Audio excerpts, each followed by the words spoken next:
नमस्कार दोस्तों, स्वागत है आप सभी का हमारे इस चैनल सनातन ज्ञान गंगा पर। दोस्तों, अगर आप जीवन में कुछ नया सीखना चाहते हैं तो इस चैनल को सब्सक्राइब जरूर करें।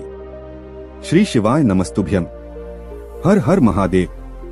दोस्तों, एक बार फिर से पंचमी की बहुत ही विशेष तिथि आ चुकी है और पूज्य जी ने कहा कि इस बार यह पंचमी की तिथि अपने आप में बहुत ही महत्वपूर्ण है, क्योंकि ये साल में पड़ने वाली सबसे बड़ी गणेश चतुर्थी के बाद आई है। गुरुजी ने कहा कि इस दिन आपको शहद और 2 हरी इलायची से शिवलिंग के सामने एक ऐसा उपाय करना है जो आपके नौकरी के लिए है, जो आपके व्यापार के लिए है, जो आपके विवाह के लिए है, जो आपके शरीर में हो गई बीमारी को दूर करने के लिए, रोग मुक्ति करने के लिए है, आपके जीवन में धन धान्य की प्राप्ति करने के लिए है, मकान जमीन जायदाद इन सभी में अगर किसी भी प्रकार की समस्या है तो उसके लिए है, और अगर आपके जीवन में किसी भी प्रकार की असफलताएं चल रही है तो उनको सफलता में बदलने के लिए है। तो चलिए जानते हैं इन विशेष उपायों के बारे में, लेकिन उससे पहले प्रार्थना, अगर आप चैनल पर नए हैं तो कृपया चैनल को सब्सक्राइब अवश्य कर लें। देखिए, इस वीडियो में हम लोग पूज्य गुरुजी द्वारा बताए गए 3 विशेष उपायों के बारे में बात करेंगे। पहला उपाय उन लोगों को करना है जिनके जीवन में संकट, समस्याएं, परेशानियां बहुत ज्यादा है। वे अपना कोई भी कार्य करना प्रारंभ करते हैं लेकिन उसमें उनको सफलता नहीं मिलती है। वे कोई अपना व्यापार करना प्रारंभ करते हैं लेकिन वो अच्छे से नहीं चलता है, किसी भी प्रकार के संकट समस्याओं से घिरे हुए हैं, तो उनको ये उपाय करना है।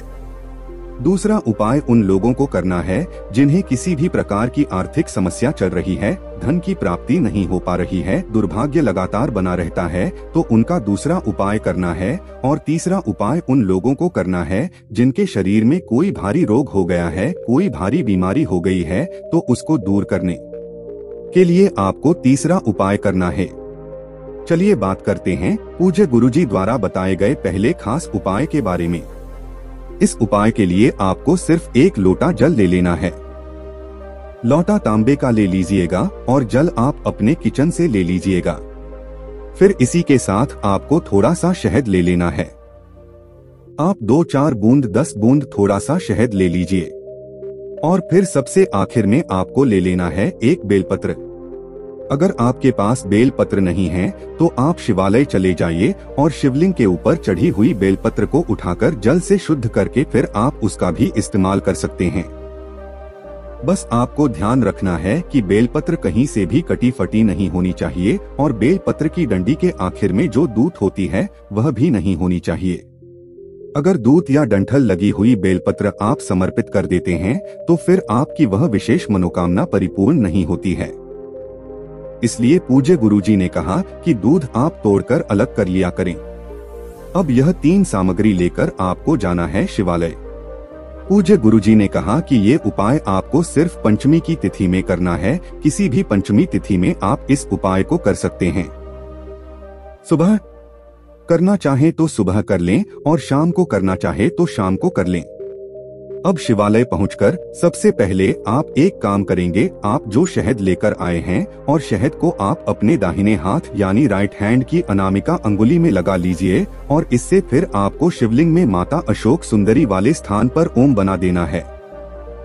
देखिए, जलाधारी के बीच वाला जो स्थान होता है वह माता सुंदरी का स्थान कहलाता है और इसी स्थान पर आपको ओम बना देना है।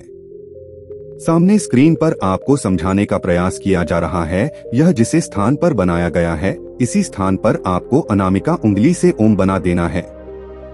फिर इसके बाद आप जो एक बेलपत्र लेकर गए हैं उस बेलपत्र को आप अपनी हथेली में रखिए, दाहिने हाथ यानी राइट हैंड की हथेली में रखिए और महादेव से अपनी विशेष मनोकामना, आपके जीवन में जो भी संकट चल रहे हैं, जो भी समस्याएं चल रही है, जो भी दुर्भाग्य बना हुआ है, आप अपने किसी भी कार्य में सफल नहीं हो पा रहे हैं, तो जिस भी प्रकार के आपकी समस्या उसको दूर करने के आप महादेव से प्रार्थना कर लें।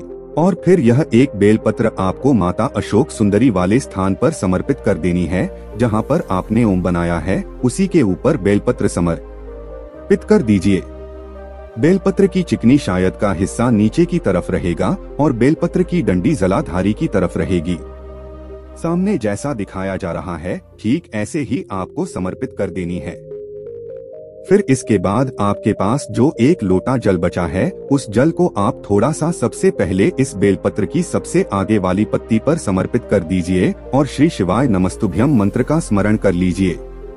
फिर बाकी का बचा हुआ पूरा जल आप शिवलिंग के ऊपर समर्पित करते जाइए और लगातार शिव महापुराण के मूल मंत्र श्री शिवाय नमस्तुभ्यम या फिर ओम नमः शिवाय का स्मरण करते जाइए।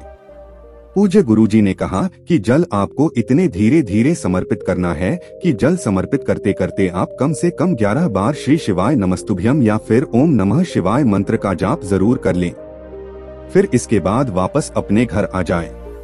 पूज्य गुरुजी ने कहा कि अगर हम पंचमी की इस विषय तिथि में इस उपाय को करते हैं तो हम आपको यकीन दिलाते हैं कि आपके जीवन के सारे संकट, सारी परेशानियां, सारी विपत्तियां महादेव की कृपा से और माता सुंदरी की कृपा से समाप्त होती है और आपको भी सुख शांति की प्राप्ति होती है। अब इसके बाद बात करते हैं पूज्य गुरुजी द्वारा बताए गए दूसरे खास उपाय के बारे में। ये उपाय उन लोगों को करना है जिन्हें किसी भी प्रकार की धन की समस्या चल रही है, आर्थिक समस्या चल रही है, तो ऐसे लोगों को ये उपाय करना है। देखिए, इस उपाय में सबसे पहले आपको 2 हरी इलायची ले लेनी है। 2 हरी इलायची आप ले लेंगे। फिर उसके बाद आपको थोड़ा सा शहद लेना है और साथ ही साथ आपको एक दीपक ले लेना है। दीपक आप चाहे तो मिट्टी का ले लें और अगर आपके पास मिट्टी का नहीं है तो फिर आप अपने घर पर शुद्ध आटा मारकर उसका भी दीपक तैयार कर सकते हैं। इस दीपक में आपको मौली के धागे की बत्ती का प्रयोग करना है। मौली का धागा यानी कलावा जो हम लोग अपने हाथ में बांधते हैं, उसी को थोड़ा सा काटकर इसमें बाती की तरह प्रयोग कर लीजिएगा और इस दीपक में आपको घी का इस्तेमाल करना है। अब ये सारी सामग्री लेकर आप अपने घर में जो मंदिर है उसके सामने आ जाना है और माता लक्ष्मी के किसी भी स्वरूप के सामने आपको बैठ जाना है। अगर माता लक्ष्मी की फोटो है या माता लक्ष्मी की प्रतिमा है तो उनके सामने बैठ जाइए। अगर माता पार्वती की है तो उनके सामने बैठ जाइए। अगर माता दुर्गा की है तो उनके सामने बैठ जाइए। राधा रानी की है तो उनके सामने बैठ जाइए। किसी भी माता के स्वरूप के सामने आपको बैठ जाना है और सबसे पहले आप थोड़े से चावल के दाने माता जी के सामने रख देंगे। जमीन पर थोड़े से चावल के दाने रख दीजिए और उसके बाद आप यह जो दीपक लेकर गए हैं उस दीपक को चावल के दानों के ऊपर रख दीजिए और फिर यह दीपक प्रज्वलित कर दीजिए। इस दीपक प्रज्वलित करते समय आपको ओम महालक्ष्म्यै नमः इस मंत्र का लगातार स्मरण करते रहेंगे। दीपक प्रज्वलित करने के बाद आप जो 2 हरी इलायची लेकर गए हैं उनमें से एक हरी इलायची को इसी दीपक में डाल देंगे और वहीं पर कम से कम 21 बार ओम महालक्ष्म्यै नमः का स्मरण करते रहेंगे। फिर इसके बाद आपके पास जो शहद है और जो एक हरी इलायची है उसको लेकर आप पहुंच जाएंगे शिवालय। पूज्य गुरुजी ने बताया था कि ये उपाय आपको सिर्फ और सिर्फ शाम के समय में करना है। शाम को जब सूर्यास्त का समय हो तो उस समय आप कर सकते हैं या फिर उसके बाद आप कर सकते हैं। अब शिवालय पहुंचने के बाद आप जो एक हरी इलायची लेकर गए हैं उस हरी इलायची में आपको शहद लगा देना है। अच्छी तरह से शहद लगाने के बाद यह हरी इलायची आपको शिवलिंग के ऊपर समर्पित कर देना है और श्री शिवाय नमस्तुभ्यम मंत्र का स्मरण कर लेना है। फिर इसके बाद आपको एक लोटा जल भी अपने साथ रखना है। यह एक लोटा जल धीरे धीरे आपको शिवलिंग के ऊपर समर्पित करते जाना है और श्री शिवाय नमस्तुभ्यम मंत्र का स्मरण करते जाना है। फिर इसके बाद वापस अपने घर आ जाना है। पूज्य गुरुजी ने कहा कि पंचमी के विशेष तिथि में अगर हम यह विशेष उपाय करते हैं तो हमारे जीवन में चाहे जैसी भी दरिद्रता दुर्भाग्य चल रहा हो, हमें महादेव की कृपा से और माता लक्ष्मी की कृपा से धन धान्य की प्राप्ति होती है तथा हमें भी सुख समृद्धि और वैभव की प्राप्ति अपने जीवन में जरूर होती है।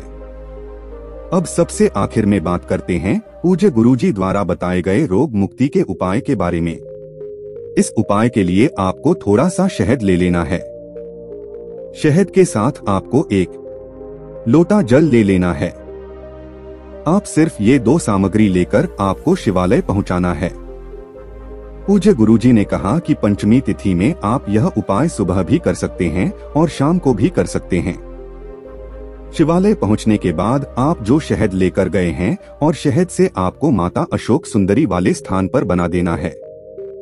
जैसा भी आपने पहले वाले उपाय में बनाया था उसी स्थान पर आपको अपने दाहिने हाथ यानी राइट हैंड की अनामिका उंगली से शहद लेना है और फिर इसी शहद से आपको ओम बना देना है और फिर इसके बाद आपके पास एक लोटा जल है, उस जल को धीरे धीरे आप शिवलिंग के ऊपर समर्पित करते जाइए और लगातार शिव महापुराण के मूल मंत्र श्री शिवाय नमस्तुभ्यम का स्मरण करते जाइए। पूज्य गुरुजी ने कहा कि जल आप बिल्कुल धीरे धीरे समर्पित करिएगा और समर्पित करते हुए आप कम से कम 11 बार या फिर 21 बार श्री शिवाय नमस्तुभ्यम या फिर ओम नमः शिवाय मंत्र का जाप जरूर कर लीजिएगा। इसके बाद जल आधारित से जो जल नीचे गिर रहा है उसको थोड़ा सा आप किसी पात्र में ले लीजिए या फिर इसी लोटे में ले लीजिए और यह जल आपको महादेव से औषधि स्वरूप मांग लेना है। आप महाद्वीप से प्रार्थना कर लीजिएगा कि हे मेरे महादेव, इस जल को औषधि स्वरूप बना दीजिए। मेरे या मेरे घर के सदस्य के शरीर में जो बीमारी हो गई है उस बीमारी को ठीक करने के लिए आप इस जल को औषधि स्वरूप बना लीजिए। आप कुछ ऐसी प्रार्थना करते हुए फिर यह जल लेकर अपने घर आ जाएंगे। आप इस जल से आपको उस व्यक्ति को आचमन कराना है, यानी यह जल थोड़ा थोड़ा आपको उस व्यक्ति को पिलाते रहना है। जो भी व्यक्ति बीमार है महादेव के नाम का स्मरण करते हुए या श्री शिवाय नमस्तुभ्यम मंत्र का स्मरण करते हुए यह जल थोड़ा थोड़ा आपके लाते रहेंगे। दिन में 4 बार 5 बार इस जल का आचमन कराइए। पूज्य गुरुजी ने कहा कि आपके शरीर में चाहे जैसी बीमारी हो आप स्वयं देखेंगे कि धीरे धीरे आपकी बीमारी में आपको आराम मिलना शुरू हो जाता है। तो दोस्तों, ये थे पूज्य जी द्वारा बताए गए 3 बहुत ही खास उपाय। दोस्तों, आज के लिए बस इतना ही। मिलते हैं एक और ज्ञानवर्धक वीडियो के साथ। धन्यवाद।